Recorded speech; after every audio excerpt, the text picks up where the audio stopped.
U.S. Army Corps of Engineers, Fort Worth District will turn over the eagerly anticipated replacement for the William Beaumont Army Medical Center on Fort Bliss in El Paso, Texas. During the construction phase, engineers incorporated evidence-based design, energy and environmentally friendly components, and is the military's new gold standard for medical facilities, world-class design.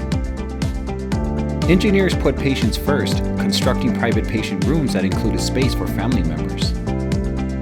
Combining quality engineering, quality construction, and quality care principles, the facility will set a new bar in patient care and employee satisfaction. The U.S. Army Corps of Engineers Fort Worth District is proud to have been a part of delivering the new William Beaumont Army Medical Center to the Fort Bliss community. This world-class facility will promote an environment of care for our soldiers and their families.